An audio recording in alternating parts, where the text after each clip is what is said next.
আমি খেলবো না আর বাচ্চাগুলো শুনবে না, আমাকে জোরজবস্তি করছে তোমাকে কানামাছি খেলতেই হবে।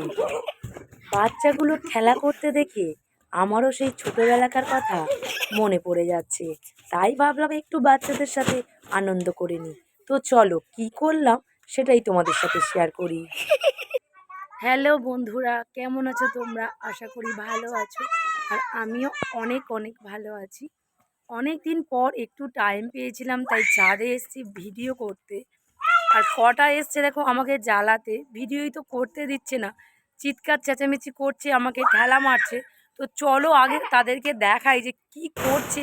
ছাদে এসে একবার যদি পড়ে তাহলে কি অবস্থাটা ওদের হয়। দেখো ছাদের মধ্যে কানামাছি খেলছে, একবার যদি পড়ে তো ওদের কি অবস্থা হবে দেখো।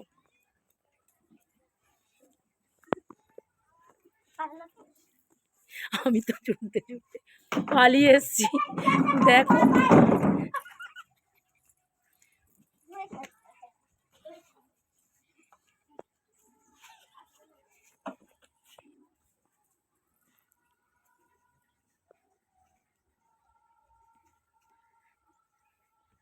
আগের বারে তোমরাই তো দেখোনি, দেয়ালে এসে ধাক্কা মেরেছিল, কপাল মনে হয় আলু হয়ে গেছে।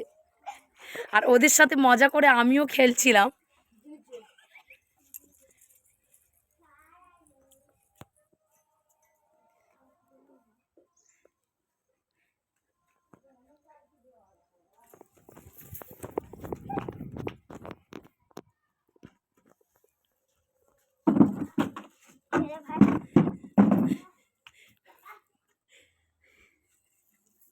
কথা বললে এখনই আমাকে দৌড়ে নিত।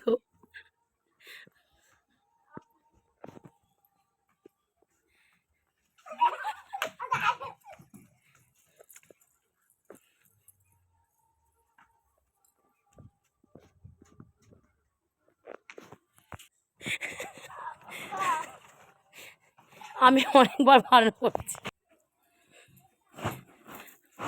বাবারে, এইটুকুনের মধ্যে দেখো কি অবস্থাটা করছে, এইটুকুনের মধ্যে আরেকটু। ওই দেখো কতবার ঠোকা খেয়েছে, এখানে এসে পড়ে।